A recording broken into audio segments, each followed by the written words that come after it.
Stop talking about what you do. Start talking about why you do it. Hi, I'm Chuck Murphy, president of Murphy Research. Today we're here to talk about Start With Why. Many of you may be familiar with Simon Sinek's talk, Start With Why. It was an incredibly popular TED Talk, and the book has been on bestseller lists for quite a while. And the premise that he starts the book off with is there's really only two ways to influence people's behavior. You can manipulate them, or you can inspire them. And if you manipulate them, it tends to be a short-term ruse that goes away.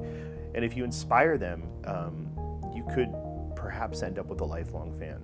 Simon Sinek is the author, and he talks about the idea of a golden circle. And the golden circle is his way of articulating that there's really three different levels that we could talk about behavior on. We could talk about what we do, we could talk about how we do it, and we could talk about why we do it. And his premise is that 95% of people talk about what they do. Some people talk about how they do it, but very few people talk about why they do what they do.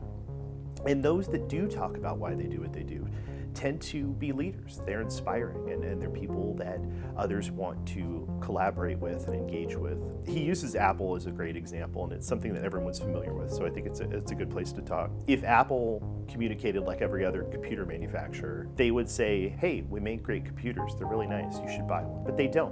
When Apple communicates, they say, we believe in challenging the status quo. We believe in thinking differently.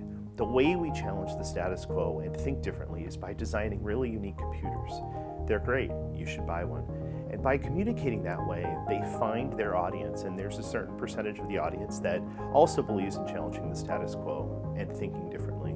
And because they have that shared belief with Apple, they're inspired by Apple's communications, and they've developed a relationship with them, and they're much more engaged with the brand than they would be if Apple just said, hey, we make these computers and they're relatively cheap, you should buy them.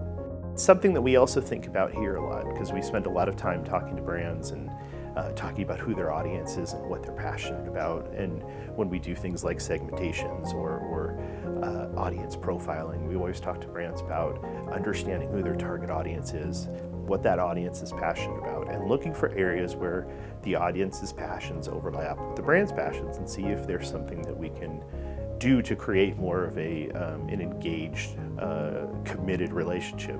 Thanks for your time today. We really enjoyed talking about this. Please subscribe to us on YouTube and let us know if you have any thoughts on Start With Why or any other books you'd recommend.